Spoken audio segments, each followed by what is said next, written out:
Señoras, señores, ¿qué tal están? Sean todos bienvenidos. Muchísimas gracias por acompañarnos. Les habla Ricardo Aparicio. Gracias por estar un día más con nosotros aquí en Salud y Calidad de Vida. Bueno, esto de que la pandemia está terminando, se está acabando, pues es cierto. Es cierto si miramos los índices, ¿no? Y estamos ya llegando a la incidencia acumulada a 14 días, que ya estamos casi rozando el 50 coma algo, pero todavía ha habido 23 muertes. Todavía ha habido, que se sepa, porque no a todo el mundo se les ha hecho la prueba el día de hoy, más de 2.000 contagios. Como saben, al menos aquí en Cataluña, a partir de mañana se vuelve a abrir el ocio nocturno hasta las 5 de la mañana, de lunes a viernes, y el fin de semana hasta las 6 de la mañana. Eso evitará los botellones, eso hará que los jóvenes y los no tan jóvenes puedan divertirse y pasar la noche pues con mayor tranquilidad.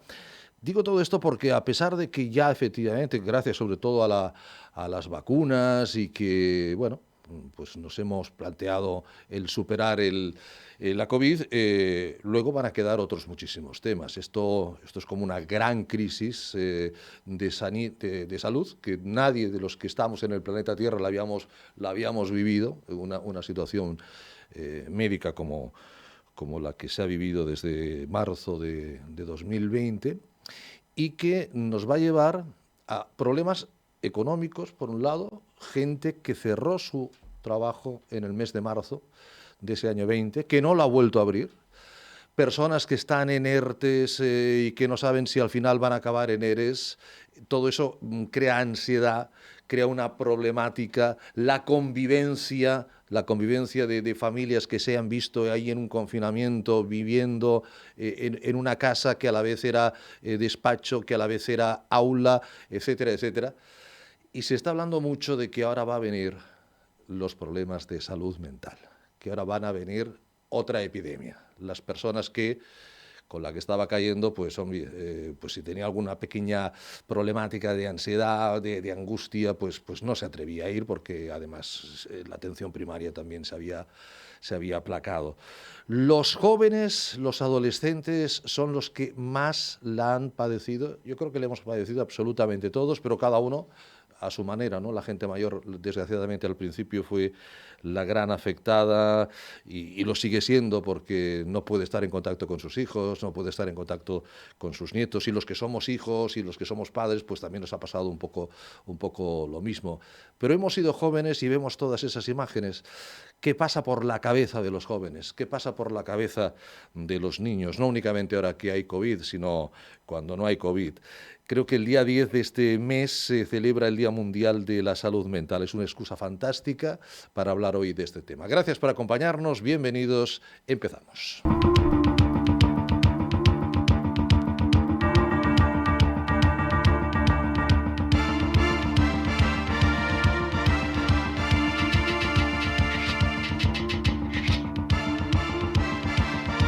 Damos la bienvenida al doctor Bernardo Sánchez. El doctor Sánchez es jefe de urgencias y hospitalización de salud mental infanto-juvenil en el Hospital de San Juan de Dios de Barcelona. Doctor Sánchez, don Bernardo, bienvenido y gracias por acompañarnos. Gracias, Ricardo. Menudos meses hemos pasado, ¿no? Bueno, hemos pasado y estamos pasando. Claro, la gente dice, ya, esto ya está. O sea, hay quien dice, estamos en la era post-COVID. Bueno, pues no, todavía no, ¿verdad? Estamos en salud mental en la cresta de la ola. En salud mental, la que les espera, doctor, porque ahora vendrán, hay secuelas que aparecen, usted lo sabe, los estrés postraumáticos, ¿no? Aparecen al cabo de unos meses, a cabo de años incluso, ¿no? O personas que lo han pasado, como decía antes, y que no se atrevían a ir a los hospitales o a los centros médicos. Si le pregunto si se ha producido un incremento en las urgencias de salud mental en niños y adolescentes, que es en lo que nos vamos a centrar esta noche, entiendo que me dirá que sí. Pues claramente ha habido un incremento pues desconocido hasta ahora. De datos que tenemos recogidos, pues cada año se van incrementando las urgencias, pero lo que ha pasado a finales de 2020, principios del 21, sí, es un incremento desconocido. Pues antes igual teníamos a la semana 30, 35 urgencias y pasamos a tener más de 100. Es decir, terminaremos el año alrededor de 3.500 urgencias, que es una cosa completamente desconocida en salud mental infanto-juvenil. Aunque usted dice que cada año ya iban aumentando, ¿eh? Sí, para hacernos una idea, Sí. desde 2013, pues 1.600, a 2014 1.800, 2015 2.100, después 2.400, 2.300, el año pasado 2.300 y este año pasamos directamente a 3.500. Es la estimación que hago de cómo terminaremos. Esto en San Juan de Dios. Solo, sí. Esto solo en San Juan de Dios, a nivel de infanto juvenil. ¿Hay alguna franja de edad más afectada entre la población que vamos desde hasta los 18 años, ¿no? Imagino que, Sí. que es donde ponemos el punto final. La franja evidentemente hay más adolescentes que niños. Sí. Y en la adolescencia la media está rondando los 15 años. Los 15 años. Sin duda alguna son edades muy difíciles, muy complicadas, y yo entiendo que para estos chicos haberles encerrado en casa, tener que estudiar online, muchos sin tener las posibilidades o las opciones. Ha habido la brecha digital que también se ha visto en todo esto, lógicamente, pues les ha pillado, y además es una época tremenda de sociabilidad, ¿no? Entre los jóvenes, bueno, tu primera novia, tu primer novio, no sé, esos contactos y los amigos, y bueno, aunque ahora con tanta máquina, con tanto juego, con tanto ordenador, etcétera, pues a lo mejor tampoco. Pero dígame una cosa, el que haya más incrementos año tras año es porque ustedes los diagnostican más y mejor, es porque la gente acude más y mejor, un poco por todo, o es que cada vez hay más personas con más problemas. En salud mental infanto-juvenil cada vez hay más personas con más problemas, Sí. Y además esos problemas no son sanitarios. Lo que estamos viendo es que el incremento se debe a que hay cuestiones de tipo vivencial, de tipo social, Sí. que no se resuelven en el medio natural o que no se resuelven en los recursos públicos habituales por diferentes razones. Por ejemplo, con el tema de la pandemia, pues bueno, el déficit de presencialidad ha acarreado que las urgencias, que es lo que siempre está presente y lo que en todo momento ha estado abierto, cargue con cantidad de cosas que normalmente o se gestionaban, ya digo, en el medio comunitario o bien en el sanitario cercano, que Sí. tienen que acudir a urgencias. La gente lleva directamente a urgencias, Sí. Lógico. ¿Y ustedes cómo se organizan, doctor Sánchez? Porque claro, no es lo mismo 5 que 15. Exacto. A nivel de todo, Sí. de horarios, de médicos, de camas, de todo. De todo. Evidentemente ha habido un incremento cuantitativo en nuestra oferta de personal, pero lo más importante es que hemos cambiado la arquitectura de la asistencia. Lo que hemos hecho ha sido hacer que el personal que asiste a las urgencias sea más multidisciplinar. Es decir, hay mucho problema de social. Necesitamos tener más tiempo de trabajador social, aparte del refuerzo del psiquiatra de guardia.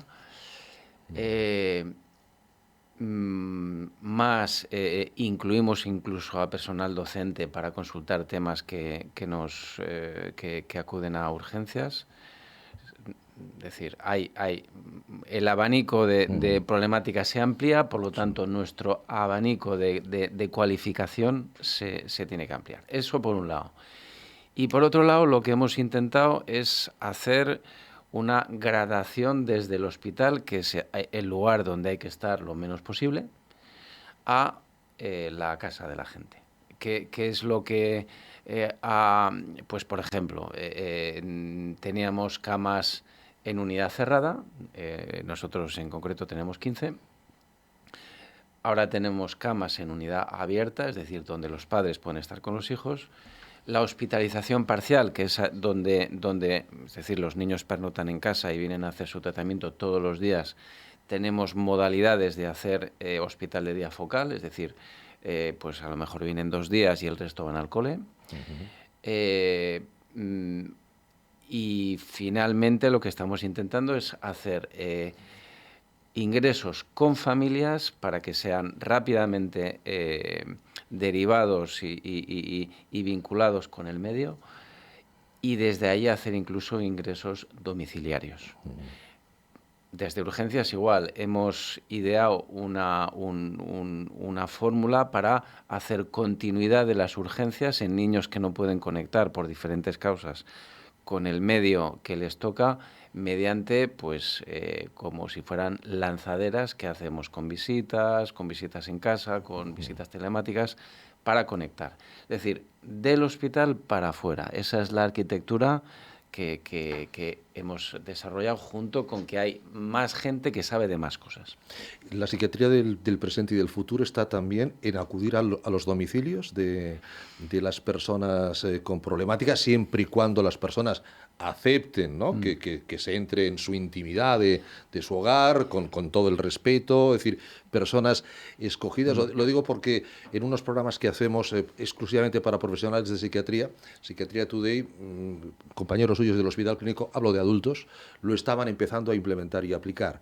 Y les daba muy buenos resultados, porque había una sensación de complicidad entre el médico y el paciente, y de confianza también, ¿no? Es que eso era importante. Sí. ¿Puedo ir por ahí? Sí, a mí me gustaría empezar por lo que has dicho al principio o al final, que es, a mí, uno, me resulta emocionante que la gente confíe su intimidad a personas desconocidas como nosotros. Y me parece, por mi forma de ser, me da un pudor tremendo el entrar en casa ajena. Sí. Porque, bueno, al fin y al cabo estás entrando en el lugar íntimo de las personas, ¿no? Sí. Eso a mí me parece importantísimo para empezar. Para algunos casos que, por lo que sea, por el problema que tienen, no pueden salir de casa, o tienen una familia desestructurada que no les puede acompañar, o ya directamente tienen un aislamiento y una situación de desadaptación que les impide conectar con la persona que le puede prestar ayuda, evidentemente es un primer paso que hemos de dar. No son pasos concretos, evidentemente. Exacto. Escogidos, Es pactados. muy importante. Pactados entre el médico, la enfermería, el asistente social, quien sea, y el paciente o la paciente, claro. O sea, es fundamental. Que no se nos olvide jamás a los médicos el respeto, el respeto que el no suponer que somos bienvenidos en todos lados.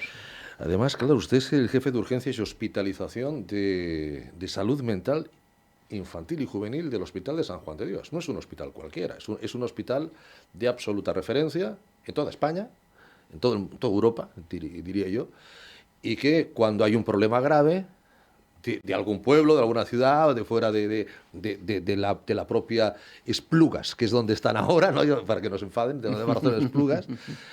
Por cierto, ya ha habido como un pequeño incendio en la calle Numancia, no sé qué ha pasado. Sí, yo no me entero. No ha sido importante, porque ha salido un flash y luego se ha acabado el tema, y creo que no ha pasado nada, ¿no? Es decir, claro, si alguien en Manresa, si alguien en Lérida, Lleida, ¿no? Tal, pues lo van a llevar a San Juan de Dios. Es decir, ustedes ahí han recibido por todos los lados. Por todos lados, sin duda alguna. Y de ese recibir por todos lados, ¿cuál ha sido las presentaciones clínicas que más se han incrementado en estos últimos meses, doctor Sánchez? Nuestros niños y niñas y adolescentes lo que hacen es dejar de comer, por un lado, o intentar matarse. Estas dos son las dos presentaciones. Anorexia y suicidio. Exacto.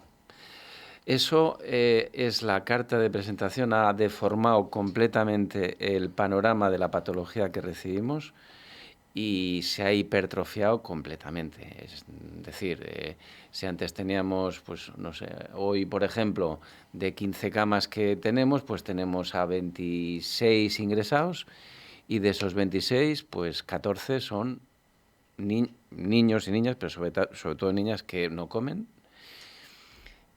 ¿Por qué llenan más tiempo el hospital y las urgencias? Porque son cuadros crónicos, que los ingresos duran más. Las tentativas de suicidio intentamos ser más ágiles, que los niños pasen el menor tiempo posible para que no sufran las consecuencias de estar en el hospital. Pero, claro, tienen un ciclo más rápido, es decir, bueno, pues lo que decíamos, a la semana, pues en los picos hemos pasado de 30 casos a la semana. Es decir, es mucho. Últimamente se habla mucho del suicidio infantil y adolescente, sobre todo, ¿no? De los jóvenes como segunda causa de mortalidad entre la población hasta los 30 años, creo, después de los accidentes. Lo he comentado en alguna ocasión en los medios de comunicación. Hubo un tiempo en el que no se hablaban de los suicidios, que lamentablemente hay todos los días, no digo o sea, juntándolos de todas las edades, hay 5 o 6 suicidios diarios, pero no se comentaba para no provocar el efecto dominó. Ahora se ha abierto la mano y se está diciendo. Y a mí me parece bien que se diga, porque es poner el punto de la alarma, ¿no? Porque a veces el entorno familiar, a lo mejor desestructurado, como bien dice el doctor Bernardo Sánchez, pues no es capaz de ver con precocidad que ahí puede haber un desenlace fatal, como en la anorexia. Hay veces que cuesta mucho. Dices, bueno, oye, va perdiendo peso, se va adelgazando la chica, tal, pero a veces cuesta mucho entender que la patología es mental y está en la anorexia. ¿Le parece bien que se hable ahora con más libertad del suicidio? Y entiendo, en un afán de darle relevancia para que todos podamos estar más atentos, porque dicen que el que siempre ha dicho que se va a suicidar no lo hace, y el que lo hace es el que lo lleva más y sorprende, ¿no? Dice, pero ¿cómo ha sido capaz de hacer eso si el otro día estuvimos y estaba estupendamente bien, ¿no? Yo diría dos cosas, Ricardo. Una, el hablar nos sirve para disminuir uno de los factores que agravan mucho este tema del suicidio, que es el estigma de que uno se siente mal, el estigma de que uno ha fracasado, el estigma de que el sufrimiento que uno tiene no va a ningún lado. Por ese lado, claramente es sano que eso no se oculte. Pero por otro lado, en los adolescentes, como sabes, hay un efecto, digamos, de contagio. De hecho, en algunos años concretamente, con algunas series que fomentaban el suicidio, se dieron movimientos de mímesis. Sí, sí. Y aquello se extendía como una mancha de aceite. Es decir, por eso los medios no hablábamos de ese tema. Exactamente. Para no provocar una mancha de aceite. Exacto. O el efecto dominó, llámele como quiera. Exacto. Y ahora, como todos los adolescentes están interconectados, eso, pues bueno, si mi amiga o la persona que yo idealizo ha hecho una tentativa, pues ¿por qué yo no voy a hacerla? Con lo cual es un equilibrio, como todo en esta vida, Ricardo, pues complicado. Están ahí en el alambre ustedes, ¿eh? Están trabajando con unas patologías que no tienen una analítica, que dices, bueno, mira, te han salido aquí, oye, las transaminasas están, cuidado, vamos a mirar el hígado. No hay radiografías. Es un poco el ir descubriendo lo que le pasa. Siempre se ha dicho además que el que se suicida no quiere morir, quiere dejar de sufrir, ¿verdad? Es decir, que a lo mejor luego, una vez hecho lo que no tiene solución, si pudiera volvería atrás, muchas veces. Eh, hay un tema las tentativas de suicidio que nos hemos dado cuenta que hay dos factores fundamentales que nos preocupan mucho y que nos parecen aspectos focales que técnicamente tenemos que abordar siempre. Uno es la sensación de ser una carga. Uh-huh. Es decir, muchas veces la conducta suicida es una puesta a prueba de cuánta carga supone mi vida para mi familia. Uh-huh. Y por otro lado, en esta situación en la que estamos, nos parece que hay un aspecto de falta de pertenencia a ideales, a valores, a proyectos, referentes, de sentirse conectado. Bueno, fíjese también, y no quisiera centrarlo en el suicidio, ni mucho menos, ahora vamos a hablar de otros temas, pero luego queda la terrible tristeza de la familia, el sentimiento de culpabilidad de la familia. ¿Por qué no lo habremos evitado? ¿Qué habremos hecho mal? Estamos en una situación social, doctor Sánchez, que usted es más joven que yo, pero bueno, nos llevamos unos poquitos años, con lo cual digamos que somos casi coetáneos, hemos vivido más o menos, podríamos explicar las mismas, sí, las mismas historias, los mismos recuerdos. Nuestros hijos y los siguientes son las primeras generaciones que van a vivir peor. Están en una situación laboral lamentable, están en una situación luego económica, con un acceso a la vivienda muy precario. Es decir, nosotros cuando empezábamos teníamos muchos caminos que coger. Yo cuando entré en la radio recuerdo que fui a 5 emisoras de radio y las 5 me dijeron, empieza mañana. Y no porque era yo, eso pasaba con todos los compañeros. Habiendo pisado la universidad 2 días, porque empecé con 18 años, con lo cual ahora problemas de trabajo hasta los 30, 35, 40 en casa de los padres, sin un futuro claro, sin proyectos. Eso debe de afectar de una manera u otra, doctor. Claramente. ¿Qué hago yo aquí, no? Y sobre todo, ¿qué planes tengo? Un chico de 20 años que puede una expectativa de vida brutal. ¿Qué planes tengo para los próximos 50 años, no? Claro,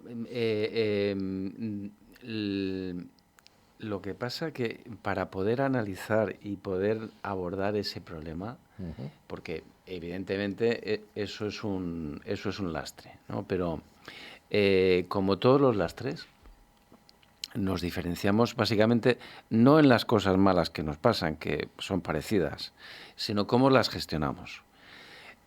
¿Cuál es la unidad mínima de gestión de las frustraciones? La familia. Yo creo que ahí sería bueno que nos detuviéramos un momento, porque la crisis de la familia en cuanto a modelo de protección y de facilitar el crecimiento de los niños está en una crisis muy importante.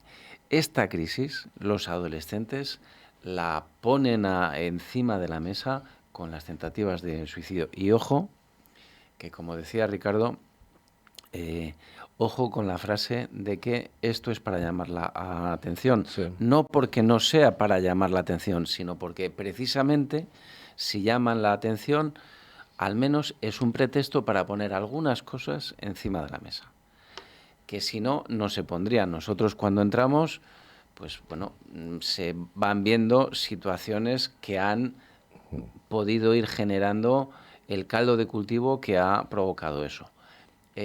Por lo tanto, cuando vemos que llama la atención un adolescente con una tentativa, cojamos ese pretexto, no lo denigremos o no nos riamos de eso, de decir, no, esto es para llamar la atención. En efecto, es para llamar la atención, pero luego tenemos que dar un paso más, y el paso más también, Ricardo, es algo que nos preocupa, que es, yo diría que una tendencia a la poca ambición intelectual o generosidad intelectual de todos. Porque lo que me pasa a mí, como Bernardo,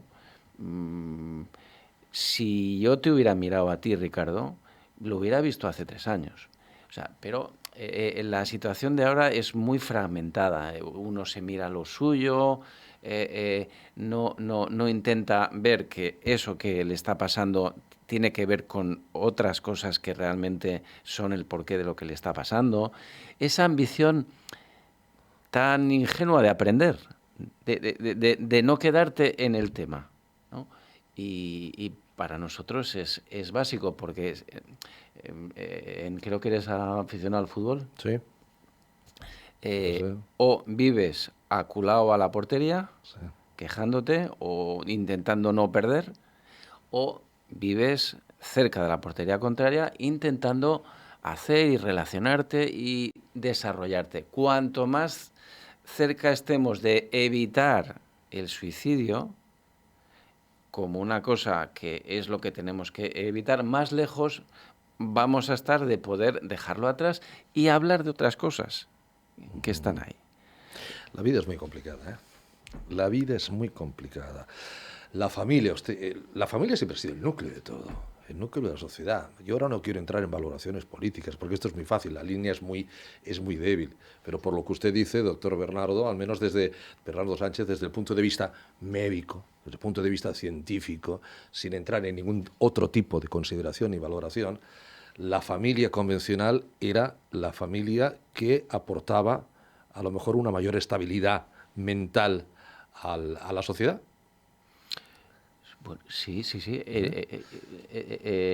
¿Lo preguntas, lo afirmas o...?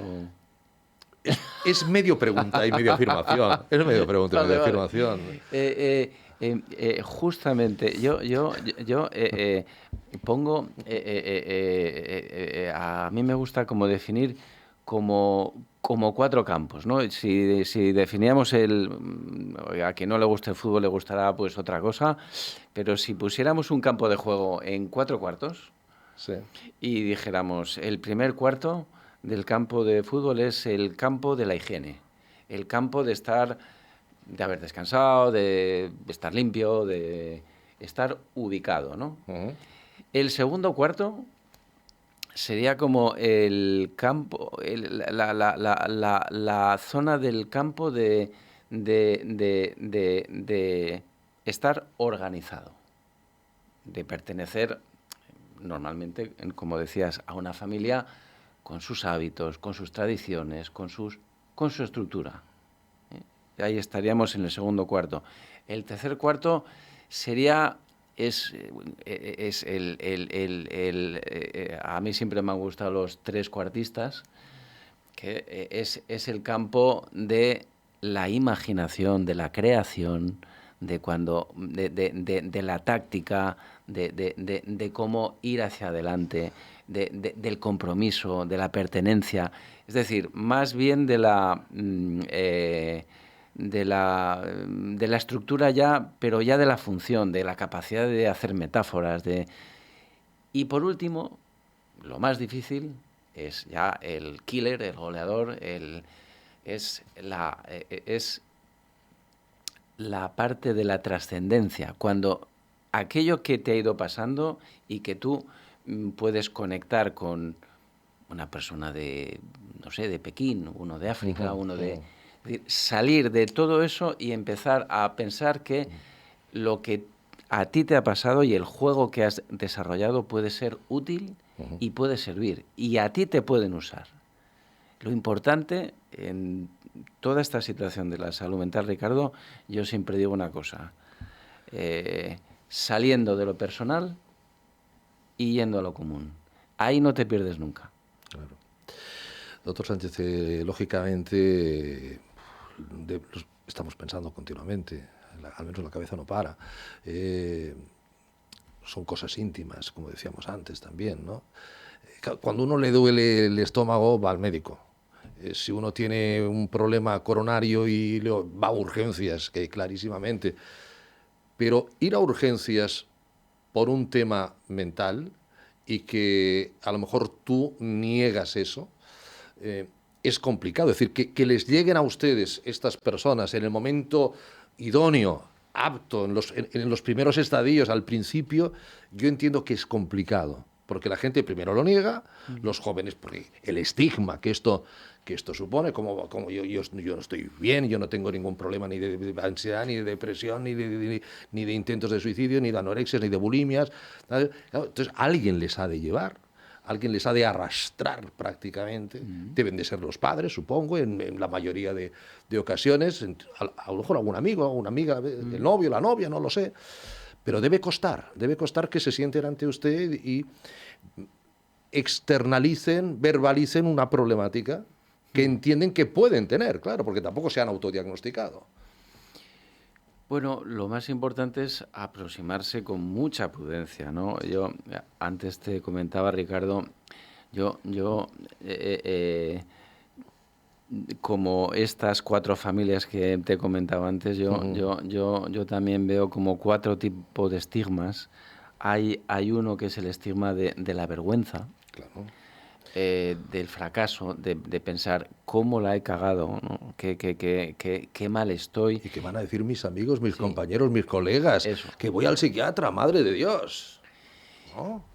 Y es un momento, hablando por ejemplo de las tentativas, pero también de otras situaciones, de mucho riesgo.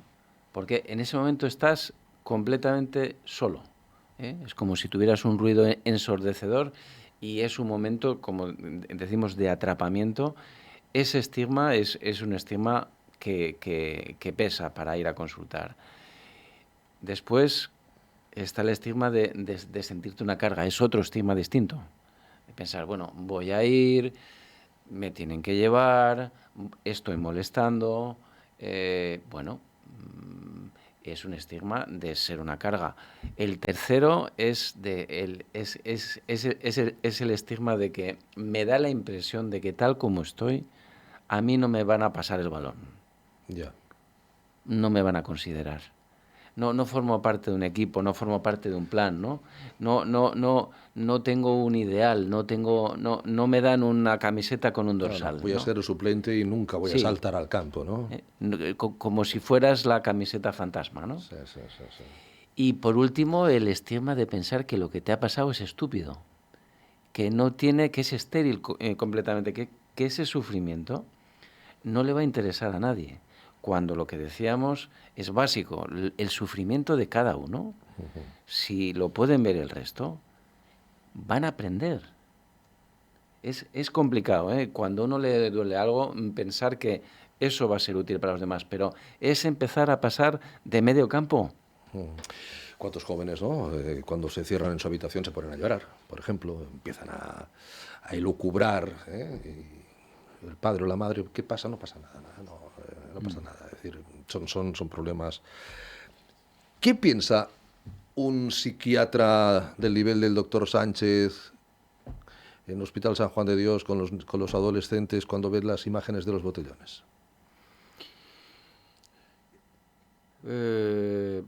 Que usted también ha sido joven, ¿eh? Yo también, ¿eh? Bueno, yo... Y todavía lo somos, doctor. Sí, pero nosotros... No, eso no lo hacíamos. No, por entonces no había. No, por Dios. Primero no había, exacto. Pero es que yo creo que si hubiera habido, cosa difícil también que hubiera habido, no lo hubiéramos hecho. Nuestros padres no nos hubieran dejado, por ejemplo. No. Eso punto segundo. Y punto primero. Y punto segundo, a lo mejor nosotros no éramos de esa cuerda. Claro. Las cosas cambian y hay que entenderlo. La adolescencia, yo siempre digo que es un periodo que... Muy complicado. Sí. Siempre se ha llamado la edad del pavo. No sé por qué. Está en la edad del pavo. Nos puede decir, está en una edad difícil, complicada. Sí. Y es una edad en la que si la pasas, has pasado por la mayor etapa de riesgo de tu vida, porque en la adolescencia hay adolescencias que están muy dormiditas, que luego se desarrollan luego, Sí. pero en la adolescencia toca correr riesgos. ¿Por qué? Porque el adolescente es así, hace ensayo-error y va aprendiendo de esa forma. El adolescente es eminentemente grupal. Y porque tiene una vitalidad a tope, Exacto. claro, este es joven, Exacto. la sangre le hierve. Exacto. Pero Energía. fíjate, Ricardo, para mí es más importante lo que decíamos del primer cuarto, Sí. que el adolescente tenga criterio. Que un adolescente se vaya a un botellón, ¿por qué no? Eh, eh, mm, Segunda pregunta, ¿ese adolescente tiene criterio? ¿Ese adolescente está ubicado? Porque en este momento para mí hay un déficit de criterio, hay un déficit de información, hay un déficit de priorización y de que los riesgos no los calibras. Hay un exceso de información y hay un defecto de criba. Con lo cual, volviendo a la familia, el padre confía en su hijo en el criterio, es una persona de la que se puede fiar. ¿De cuántos? Yo tengo 2 hijas, pues ¿me fío de ellas? Es la pregunta. Si yo me fío de ellas, bueno, ir a un botellón, pues a lo mejor van porque van el resto y se van rápidamente. Eh, yo más que a dónde van, yo creo que es importante que que tengamos jóvenes con criterio. Una persona que no va a un botellón no tiene por qué tener más criterio que uno que va a un botellón. Uno que va a un botellón y llegado el caso, cuando la cosa está, Ahí. dice adiós, muy Me buenas. voy a casa tranquilamente. Entonces, Porque ustedes ven comas etílicos. sí, Ustedes ven comas sí, etílicos, sí, ¿no? sí. Que... Que es una situación de riesgo, sí. Ahora, que comas etílicos ha habido en las discotecas toda la vida. Toda la vida, sí. Entonces, podemos cambiar el escenario, pero lo que es indudable es que tú dices, mira, yo a lo mejor de este hijo A yo me fío y de este B, voy a pasarlo mal porque las va a pasar canutas. Ahora tampoco es fácil ser padre o madre, ¿eh? O madre o padre, es igual. El orden tampoco es fácil, ¿eh? Tampoco. Sí, no es fácil, no. Antes te miraba el padre y ya sabía. Y ahora, claro, ya sé que los tiempos cambian. Afortunadamente, siempre los tiempos cambian y afortunadamente vamos a mejor. Doctor Guerola, Modest Guerola, muy buenas tardes. Buenas tardes, ya es que estaba yo haciéndote signos. Es que yo me parece interesantísimo lo que está diciendo el doctor Sánchez. Pues entre usted directamente, doctor Guerola, que tenemos confianza. La psiquiatría es un mundo muy, muy, muy difícil. Si no te ganas la confianza del paciente, prácticamente no tendrás éxito. Pero ahora sobre este tema en particular del que estaban hablando, ¿me puedo fiar de mi hijo? Yo normalmente la pregunta la hago al revés. ¿Mi hijo se puede fiar de mí? Ah, qué bueno. Porque si mi hijo se fía de mí cuando yo le aconseje, mi hijo me va a hacer caso. Pero si mi hijo no se fía de mí, dirá, mira, ¿qué dice este tú? Y para eso primero hay que escucharlos. Muy bueno, muy bueno. Y hoy no tenemos tiempo de escucharlos. Eso es. Esa es la nueva desestructuración de las familias, la hiperlaboralización. Sí. Eso es. Que es la desestructura que no se ve, pero las horas que pasamos fuera de casa y que ni oímos, ni sabemos, ni... Y a veces ni queremos saber. Ni queremos saber. A veces digo, oye, mejor no saber. Es que habéis tocado muchísimos aspectos en los que estoy prácticamente totalmente de acuerdo, pero ya al empezar, en eso sí que no he estado de acuerdo. Has dicho que se tendría que poder tratar el médico de cabecera. No hay. No hay psiquiatría pediátrica en los ambulatorios, ¿eh? No, no, pero creo que el doctor Sánchez se refería a que con la pandemia, Sí, No, y claro, sin pandemia. todo lo que iba a la atención primaria, que Sí, luego pero era una ves, especie de despistaje, lleva no a se tu pudo oír, niño a ¿no? la atención primaria y dile que el niño es díscolo o Ah, que el niño es rebelde y a ver qué te que dicen. tiene, sí. que tiene TDAH.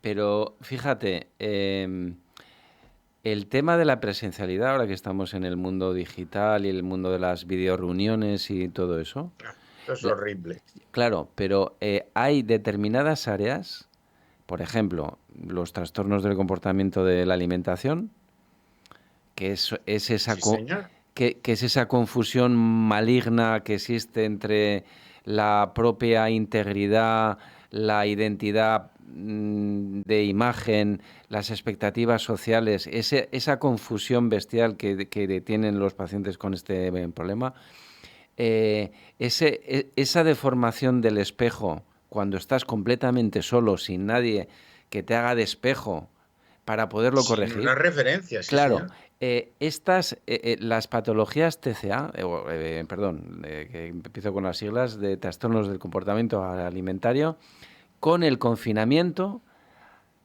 han ido a Internet, han cogido no sé cuántas fórmulas y no sé cuántas cosas y ya se han vuelto definitivamente locas y locos.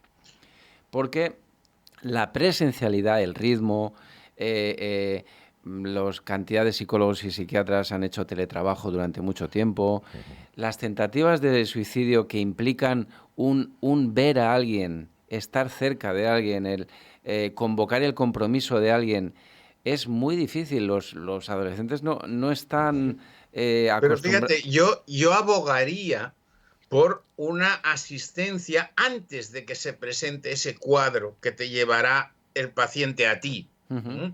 Cuando hay un trastorno, no llegamos a un suicidio, no llegamos a una anorexia, pero sí que ya hay un trastorno de conducta. Ujú. Ese trastorno, el paciente nunca vendrá por sí solo. Ha de haber alguien de proximidad que te diga, oye, Sí, a este niño le pasa algo. sí. Desafortunadamente, los padres no lo van a traer porque en la mayor parte de estos casos hay una falta de atención de los padres hacia ese niño. Eso es. Sí. Y eso es lo que ha generado el problema. Sí, sí, sí, sí. Y, Entonces yo creo que una y a los profesores medicina no les vamos a dar ambulatoria, más carga.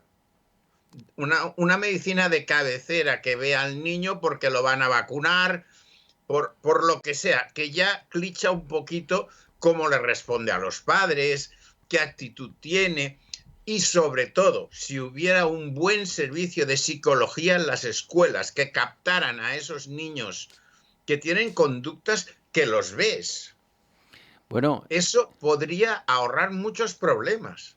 es que los niños pasan más tiempo en el cole que en casa. Por eso un buen psicólogo, desafortunadamente, carecemos de Sí. esa primer paso, de esa Bueno, primera barrera médica. eso se está desarrollando bastante, ¿eh? Cada vez eso ha mejorado más, hay más criba por parte de los coles. Muchas veces vienen a urgencias niños que vienen del cole con el director o con un profesor, y los padres igual no se han enterado de nada. Ya. No, eso, mira, yo he tenido 2 casos de anorexia.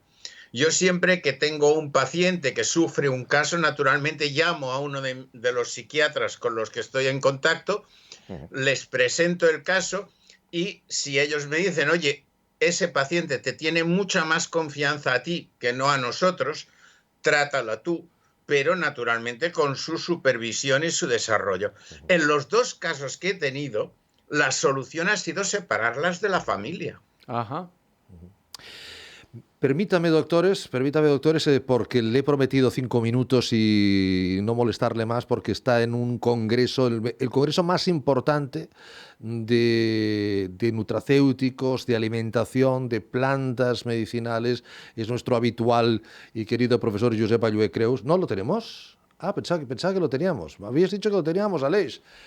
No, ¿sí o no? Ya lo que querías era Ah. cortarme, Ricardo. Ya lo he No, visto, no, ya lo he no, visto. Alex me ha dicho, cuando quieras tenemos... Guerola, pues lo has dicho yo he entendido yo, no lo sé. Perdona, Modest, estabais hablando, adelante, seguir. No digo que a veces es la misma familia la que genera esa situación, ese entorno nocivo, tóxico, que lleva al...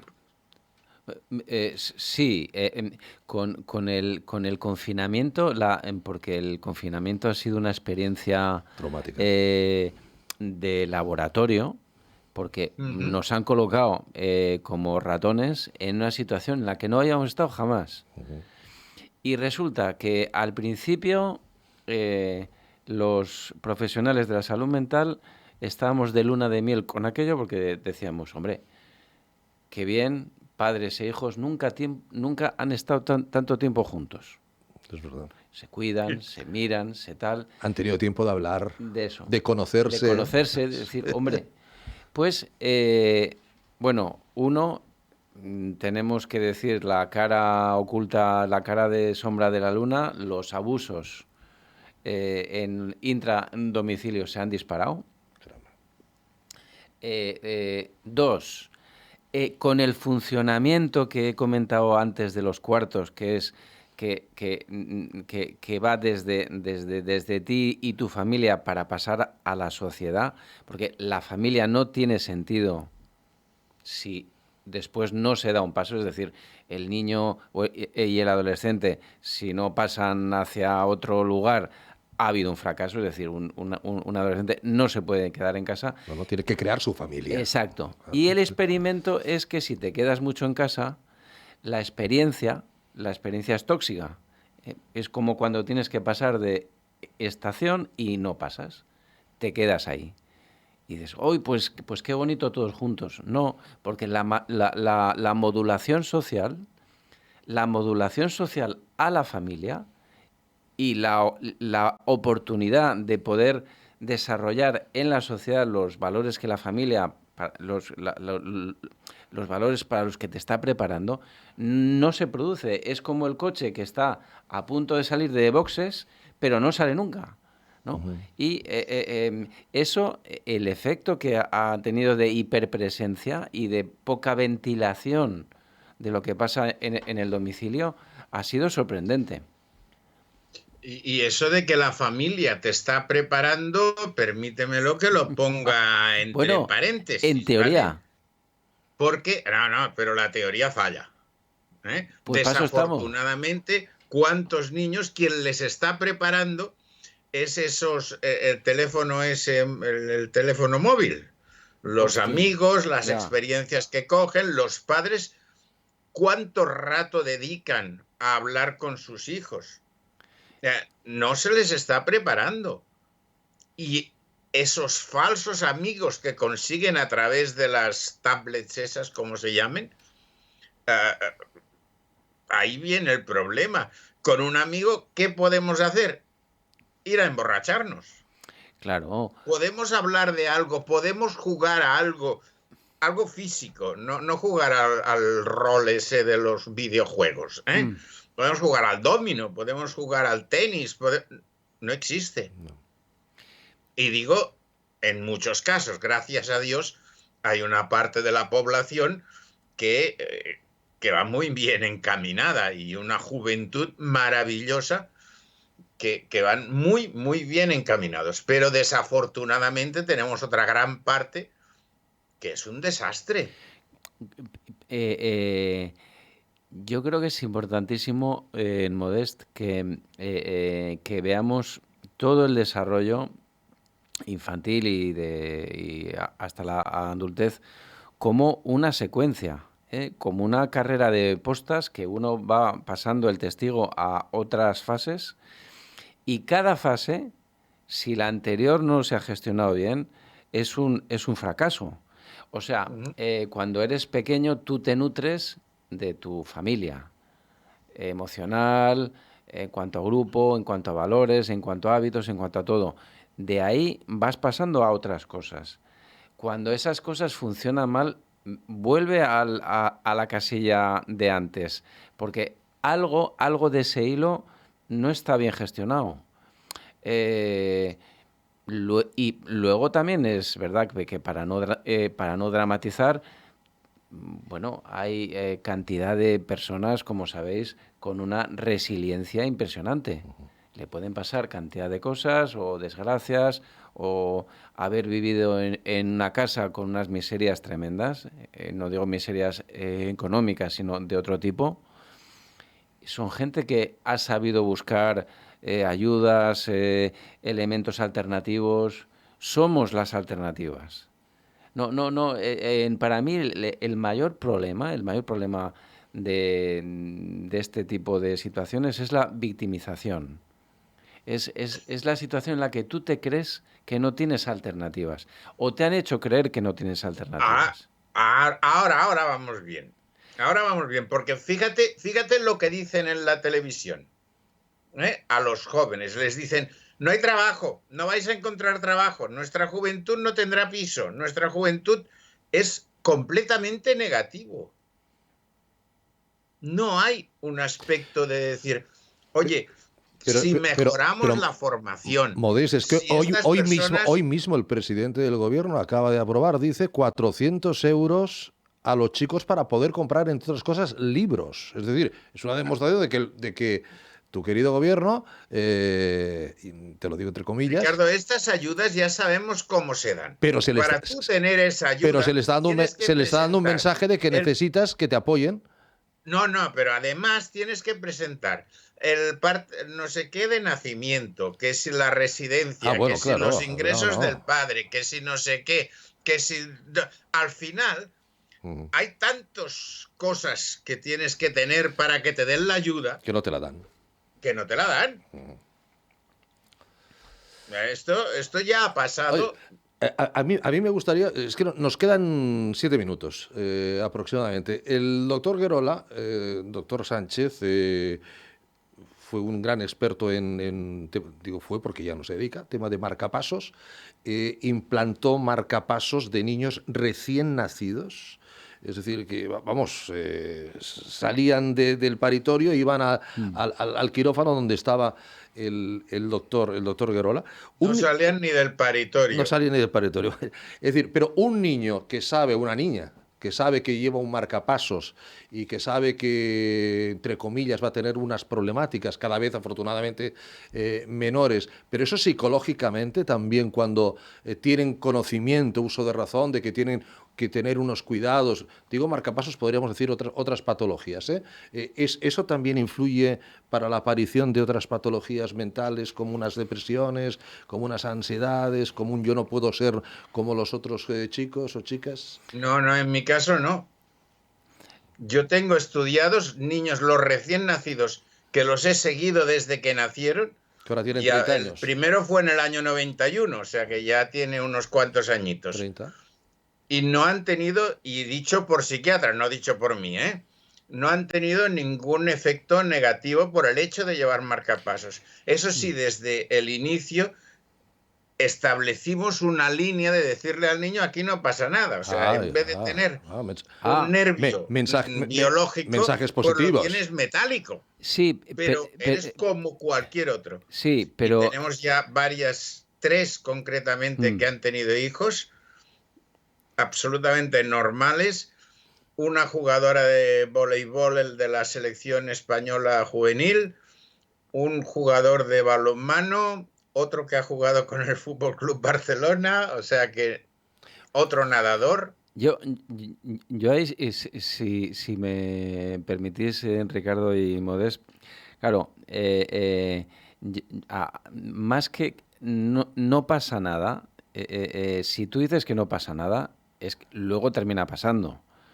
Pero la familia es la primera unidad de relato de lo que le pasa al niño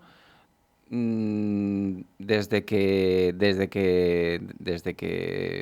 ni habla. Es decir, si alguien le logra explicar, no sé si os acordáis de la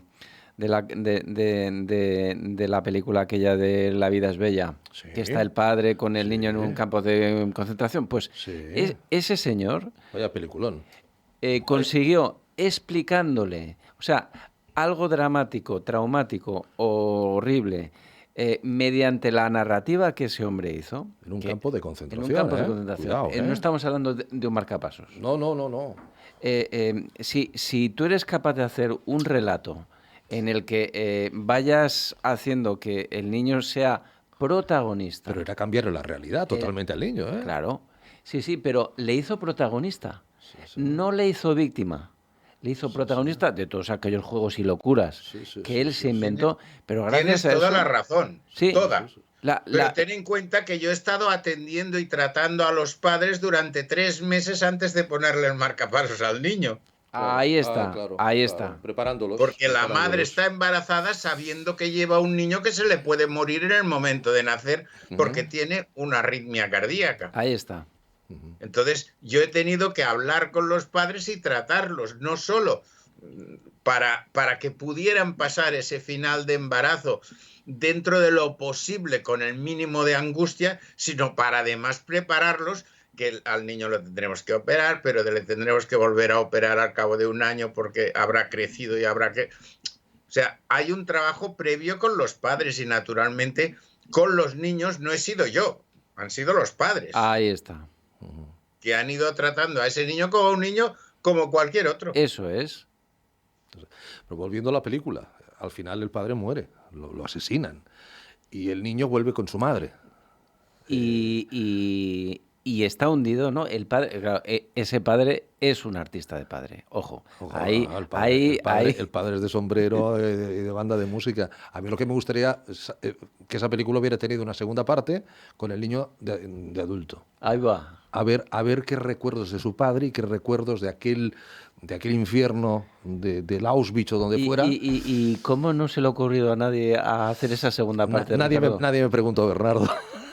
¿La tienes escrita? No, pero la escribimos en el momento. No, pero hubiera sido interesante ver, ¿no? Desde el punto de vista psicológico. No había pensado jamás en esa segunda parte y la idea me ha encantado. O sea, decir, bueno, a ver, he vivido una infancia horrorosa gracias a mi padre, pero cuando soy consciente de lo que he pasado, a ver eso, yo siempre digo que las cosas explotan por un lado o por otro. Sí. Y lo hacen antes o después, pero cuando las cosas no son normales, pues no son normales. Doctor Guerola, Mande. Que la mente lo puede todo, ¿eh? Oh, claro. Lo que pasa es que la mente muchas veces arrastra cosas del pasado. Y es lo que menos conocemos todavía.